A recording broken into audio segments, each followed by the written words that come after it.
Boa noite, meus irmãos. Boa noite, família Semeador. Boa noite, ouvintes. Com alegria que estamos de novo para mais um estudo do Evangelho. Vamos fazer a prece e dar continuidade ao nosso estudo. Então vamos elevar os nossos pensamentos a Deus, nosso Pai. Pai de infinita bondade e misericórdia. Mais uma vez estamos a te rogar força, coragem, sabedoria, persistência e humildade para prosseguirmos neste trabalho, neste estudo, que é um trabalho para nos tornarmos pessoas melhores. Que não fraquejemos diante das nossas dificuldades, sejam elas quais forem. Ampara-nos neste propósito de te servir, apesar das nossas imperfeições. Que esse estudo possa servir de esclarecimento e de ânimo para nós e para todos os nossos irmãos encarnados e desencarnados. Para todos que nos ouvem, que possam tirar algum proveito no sentido do seu melhoramento, de melhorar como pessoa. Que o teu amor e a tua paz reine em nossos corações. E esteja conosco, Mestre amado, hoje, agora e sempre. Que assim seja. Muito bem. Nós vamos dar início hoje ao capítulo 12 do Evangelho segundo o Espiritismo, que é Amai os vossos inimigos.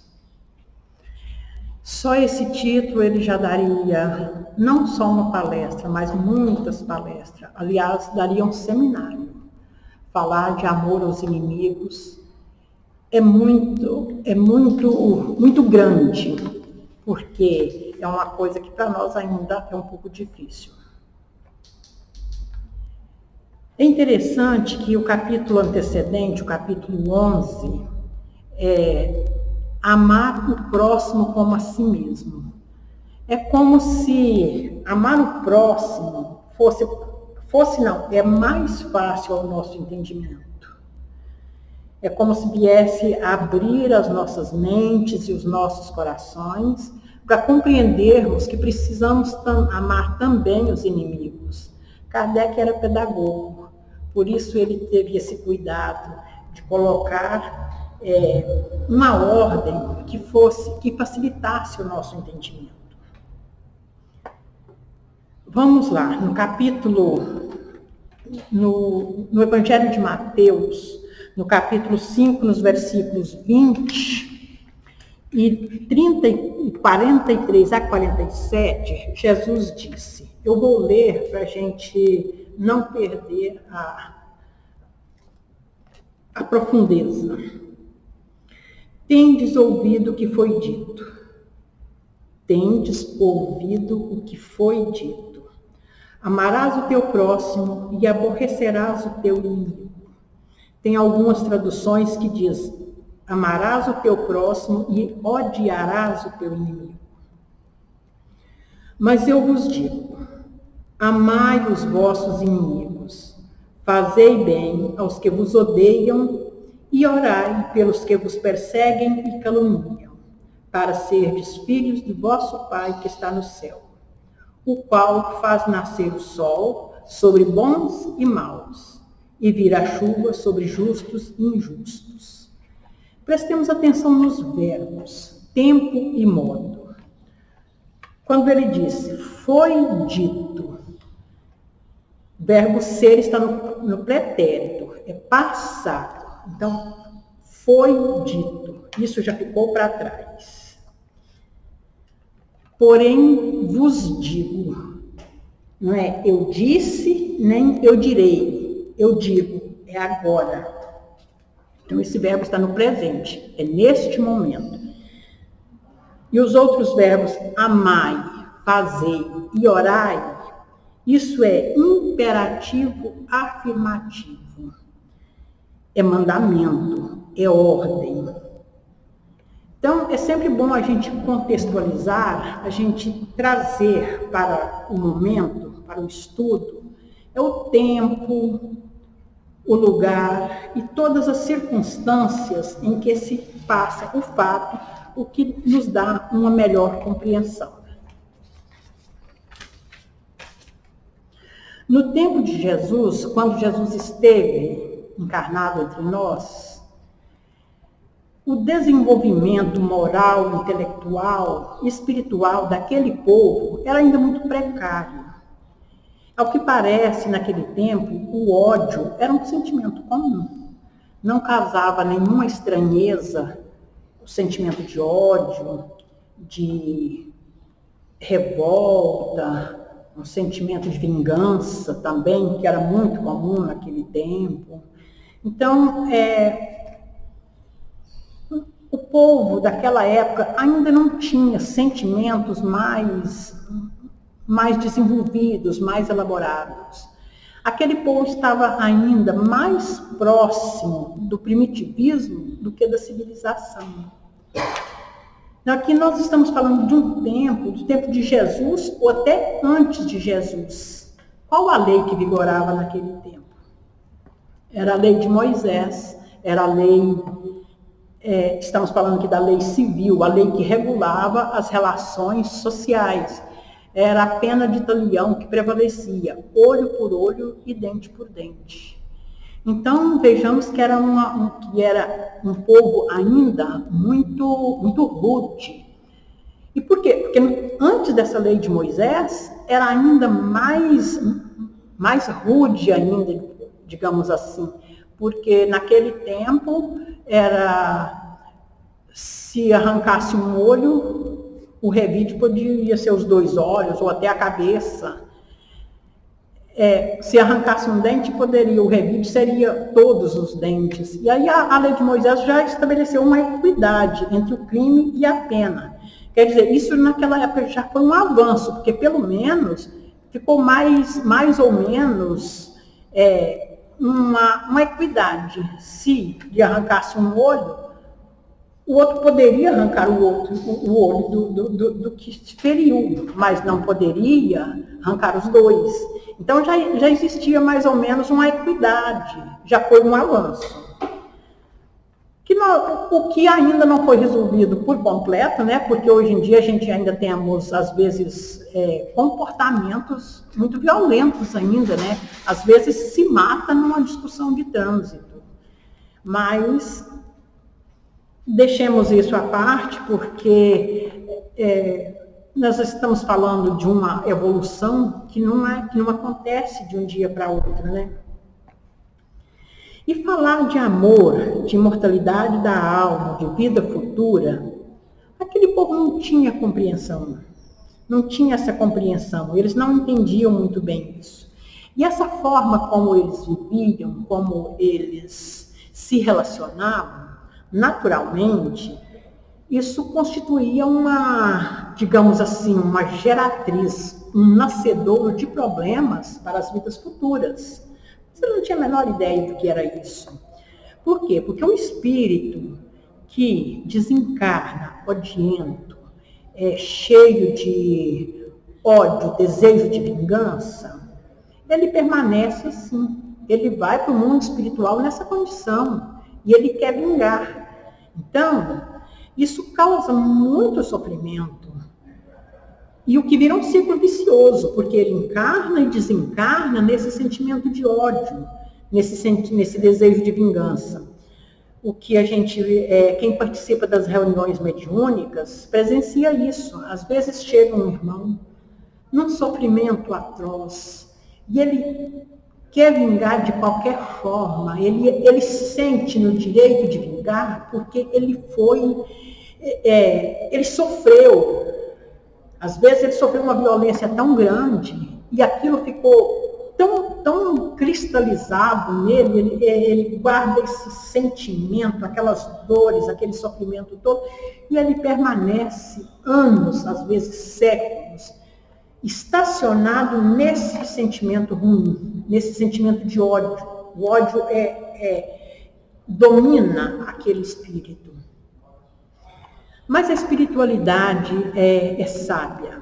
Neste momento que o espírito está assim tão revoltado, tão sedento de vingança, a espiritualidade mostra para eles, tem lá seus mecanismos que a gente não sabe, mas que é como houvesse uma regressão e o espírito se vê em épocas pretéritas. Às vezes, 1, 2, 3 existências para trás. E ele percebe que ele também já causou muito sofrimento. Então, aquele que vem assim com muita sede de vingança, a espiritualidade sempre mostra, porque não é à toa. Ele sofreu na última existência, esse ódio que ele está levando, de uma violência que ele sofreu, mas ele causou antes, porque a gente sabe que nada não acontece por acaso. Tudo tem uma razão de ser. Às vezes ele foi tão violento, aquele que ele prejudicou, aquele a quem ele feriu, vinga, desencarna, reencarna, carregando esse ódio. Às vezes é tão forte isso aí, que às vezes tem espíritos que passam 2, 3, até mais existências, um perseguindo o outro. Até que cansados de sofrer, quando eles conseguem ver o auxílio da espiritualidade, aí é que eles tomam consciência. Muitos, às vezes, se arrependem ali no momento mesmo. Às vezes, daí vem a dor do remorso, que eles lembram. Tem muitos que dizem assim, não fui eu que fiz isso. Mas a gente sabe que fez, a gente sabe, a espiritualidade não mostraria algo que ele não tivesse feito. Então é sempre a vingança. Então aquele que é inimigo, que hoje quer vingar de um inimigo, mas ele também já causou muito sofrimento a esse inimigo. Então falar de amor ao inimigo é tão compreensível. Amar o inimigo, como é que pode, para aquele povo ainda era assim, amar alguém que me fez sofrer, alguém que me prejudicou, alguém que matou um familiar meu, isso era incompreensível. Isso causava perplexidade, né? Como é que eu vou amar o inimigo? Como é que faz isso? E às vezes é incompreensível até hoje, nós não temos muita clareza disso. Mas aqui há que se fazer uma reflexão mais profunda e sair um pouco da literalidade das palavras para fazer uma análise que amor ao inimigo, amor é um sentimento sublime. Como é que eu vou ter esse sentimento por inimigo? Amor é o que nós dedicamos aos nossos filhos, aos nossos pais, aos nossos irmãos, aos nossos consanguíneos. E, saindo da consanguinidade, alguém que a gente tem laço de afeto. Isso que nós entendemos como amor. Esses nós temos, digamos assim, facilidade. Esses nós amamos e alegramos com esse amor, felicitamos com esse amor. Mas Jesus disse, amai uns aos outros. Então ele já não disse que era só os parentes, só a quem a gente tem afeto. Amai uns aos outros como eu vos amei. Amar o próximo como a si mesmo. Então aí a gente já vê que Jesus já ampliou. Então é a lei de amor mesmo que está vigorando. Quando Jesus disse, amai uns aos outros como irmãos, nós não temos muita clareza desta dimensão.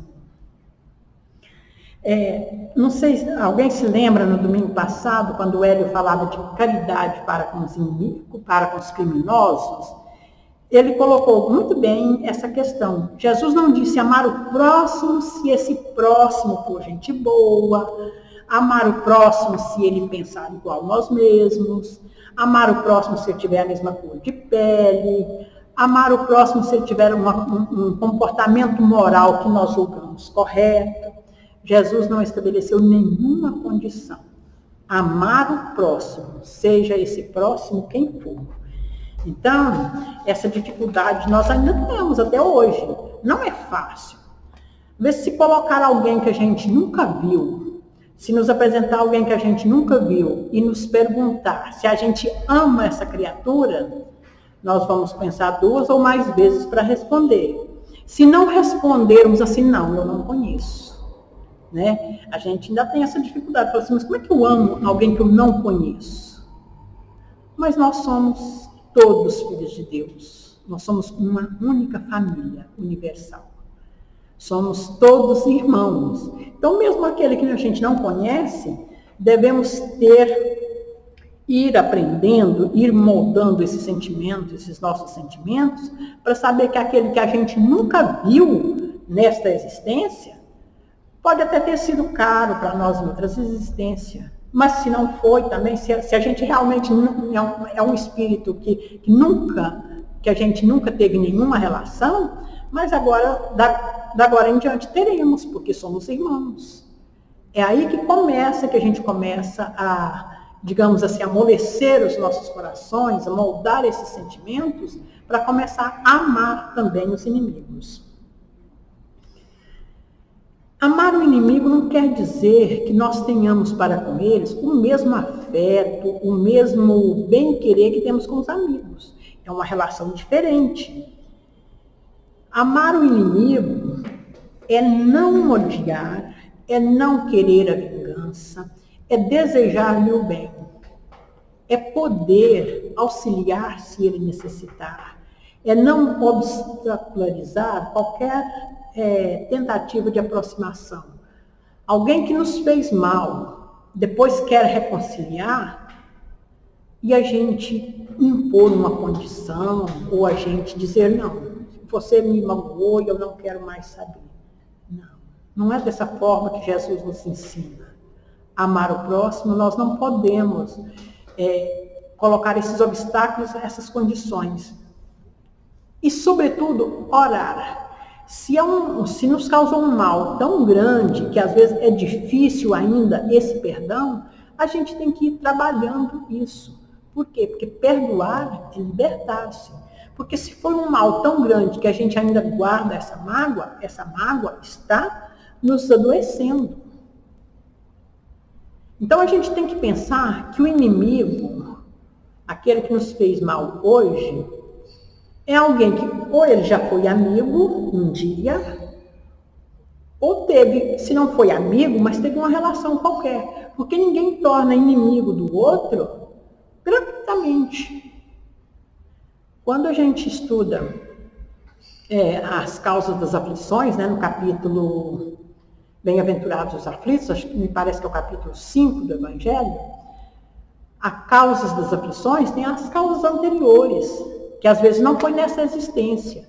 É o caso nós nos referimos há pouco dos espíritos que vêm em revolta, em sentimento de vingança, porque foi ferido numa outra existência. Então, é um inimigo de outra existência. E olhamos também para os nossos inimigos. O inimigo é aquele que nos causou mal. A gente tem que analisar também que pode ser uma pessoa que ainda não tem a mesma compreensão que nós temos. Nós temos que ver no inimigo alguém que está no mesmo, digamos assim, na mesma estrada que nós, na mesma caminhada evolutiva. O mal que ele me causa hoje, será que eu já não causei isso outrora? Será que eu já não fiz mal a alguém? Porque sempre que a gente lembra, sempre é do mal que a gente sofreu, não é do mal que a gente causou. Por isso que às vezes nós nos achamos vítimas, achamos que o outro nos magoou, mas nada nos acontece sem uma razão de ser.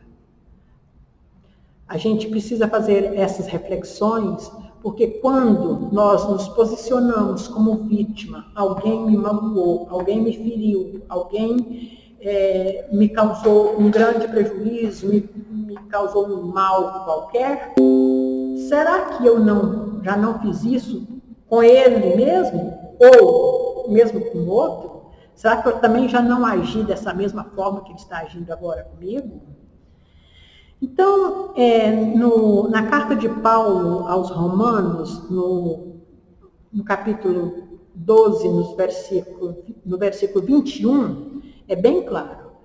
Não deixeis vencer pelo mal, mas vença o mal pelo bem. Então, está muito claro, os ensinamentos de Jesus é sempre nesse sentido, fazer o bem, amar o próximo. Jesus estabeleceu a paz, a harmonia, o amor, os bons sentimentos que a gente deve ter para conosco e para com os outros também. E ainda há outras razões para que a gente compreenda esse amor aos inimigos. Analisando essa questão, por que o outro está me fazendo mal? Será que eu nunca fiz mal a ninguém? Ou a essa pessoa mesma? Ninguém se torna inimigo gratuitamente. E tem a questão também do perdão. Quantas vezes devo perdoar o meu irmão que tenha pecado contra mim? Então, a resposta de Jesus foi não só 7 vezes, mas 70 vezes, 7 vezes. Então, isso para a gente entender que a gente tem que perdoar sempre. O perdão, quantas vezes for necessário, quantas vezes acontecer uma ofensa. Nós temos que ter essa conduta moral e esse sentimento, porque o perdão, ele vem de um sentimento nobre, é do sentimento de amor, do sentimento de caridade. Se não tiver esses sentimentos, é difícil mesmo perdoar. O que é o sentido da caridade, segundo entendia Jesus? Está lá na questão 886 do Livro dos Espíritos. Qual é o verdadeiro sentido da palavra caridade, segundo Jesus entendia? Não é amor, não é benevolência para com todos, indulgência para com as faltas alheias e perdão das ofensas? Perdão é ilimitado, perdão é quantas vezes for necessário. E o perdão ele tem que ser verdadeiro. Quando eu digo, tá bom, eu vou te perdoar porque eu sou melhor que você mesmo, isso não é perdão, isso é orgulho ainda mais acirrado. Quando eu digo, tá, eu perdoo, mas desde que você não faça isso nunca mais. Então, já estou impondo uma condição. E se ele vier a praticar aquela ofensa novamente?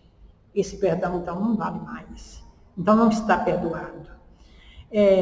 Eu perdoo, mas também eu não quero mais nenhum tipo de relação com você. Isso é uma condição, isso não é perdão. É o orgulho, é a prepotência, é o sentido de grandeza, o sentimento de grandeza, é qualquer coisa menos que perdão. E pensarmos também que quando Kardec ensina isso no capítulo, parece-me que no capítulo 10, Bem-aventurados e misericordiosos, que amar o inimigo é provar que tornou melhor, mas melhor não do que aquele que te ofendeu, melhor do que a si mesmo, tornar melhor do que a gente era antes. Essa é que é a grandeza do perdão. Quando nós conseguimos perdoar verdadeiramente, é porque nós evoluímos. Então, o perdão nos faz crescer também. E pensar também que, quando perdoamos, o beneficiado é aquele que perdoa. Porque aquele que guarda o ódio, que guarda a mágoa, ele está sempre relembrando aquilo. E esse tipo de sentimento, que é um sentimento corrosivo, ele traz consequências até físicas.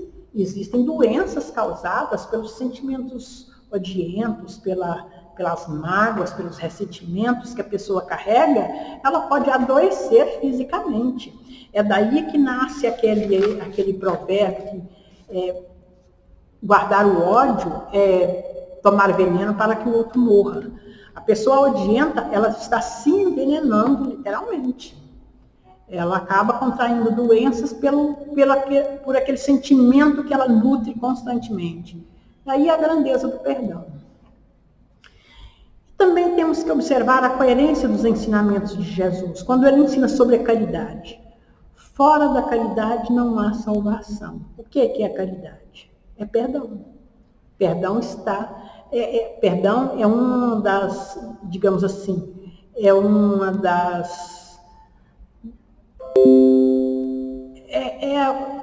que faz a caridade. O perdão, quando se perdoa, é porque se tem caridade. Quando se perdoa, está fazendo uma caridade. E não só para aquele que ofendeu. É uma caridade para conosco também. Livramos daquela mágoa, daquele ressentimento. Então, é uma grande caridade o perdão. Tanto para o ofendido quanto para o ofensor. Fazer aos outros o que gostaria que nos fosse feito. Será que alguém gostaria de ser odiado? De pensar que tem alguém nos desejando mal sempre? Sempre querendo que a gente se dê mal? Sempre emanando energia negativa? Ninguém gosta disso, ninguém quer isso. Então, o perdão é que resolve essas questões. Porque se alguém me odeia, naturalmente esse alguém está desejando mal para mim. Se ele me odeia, ele não está desejando bem. Se eu odeio alguém, eu estou desejando mal para ele. Só o fato de odiar é o mal. Já é o mal em nós mesmos, em quem odeia. Mesmo aqueles que nós achamos que são os piores, malvados, criminosos, aqueles que praticam crimes hediondos, que nós julgamos criminosos contumazes, aqueles criminosos perigosos, eles também são filhos de Deus. Então a gente tem que pensar que Deus nos criou pelo amor e para o amor. Esses que nós achamos hoje que são, às vezes a gente fala até que são irrecuperáveis, porque são tão maldosos, tão violentos, eles estão assim, mas eles não são assim. Eles carregam em si a centelha do amor, eles carregam em si a perfectibilidade, porque eles são criaturas de Deus. Todos os espíritos criados por Deus traz no seu íntimo essa centelha do amor e a perfectibilidade. Então, o que nós devemos ter em mente e que nós devemos pensar sempre é que, mesmo esses criminosos, os mais cruéis, um dia eles também chegarão à perfeição, porque eles são filhos de Deus. E Deus dá todas as oportunidades. Depende de cada um. Devemos pensar também que nós talvez já fizemos coisa igual, mas já melhoramos. Eles também melhorarão. Não tenham dúvida disso. Como Jesus disse, não ficar nenhuma ovelha ficará para trás. Todos nós teremos quantas oportunidades necessitarmos para que nós aprendamos de uma vez por todas e vivenciemos também a lei de amor. Lei de amor, lei de caridade, a lei de justiça. A justiça de Deus, ela é infinita, ela é perfeita, e a misericórdia também. O amor e a misericórdia de Deus são infinitos. Por isso ele nos dá quantas oportunidades nós necessitarmos. Está aí a beleza da reencarnação. Nós desencarnamos e reencarnamos quantas vezes forem necessárias, até aprendermos e vivenciarmos essa lei de amor. Então, meus irmãos, esses ensinamentos de Jesus, às vezes a gente repete, já falamos isso algumas vezes, e vamos falar ainda muitas vezes. Vamos falar quantas vezes, até que nós aprendamos a vivenciar amar uns aos outros como irmãos, amar verdadeiramente. E para encerrarmos, nós vamos fazer a nossa prece, dirigindo essa prece aos nossos inimigos, encarnados e desencarnados. Deus, Pai de infinita bondade e misericórdia, dai-nos a humildade, a sabedoria e a persistência necessária para que possamos perdoar verdadeiramente quem quer que nos tenha ofendido, seja nesta ou noutra existência. Que sejamos capazes de praticar a benevolência, a indulgência e a caridade. Que possamos cultivar em nossos corações apenas os bons sentimentos. Que sejamos capazes de estender as mãos para acolhê-los, para auxiliá-los, todos que necessitarem. Que tenhamos sempre em nossas mentes o amai uns aos outros, amai os vossos inimigos, amai os vossos irmãos, orai pelos que vos caluniam e perseguem. Então, todos aqueles que ainda têm algum ressentimento contra nós, que nós sejamos capazes de perdoar verdadeiramente, rogando ao Pai que Ele os abençoe e que nos perdoe também, porque também precisamos da misericórdia dos outros, porque também somos pecadores, no sentido da palavra, do descumprimento da lei de Deus. Somos ainda imperfeitos, cometemos ainda faltas, cometemos erros. Que sejamos também perdoados. Que Deus, Pai, possa nos abençoar a todos nós. Que assim seja.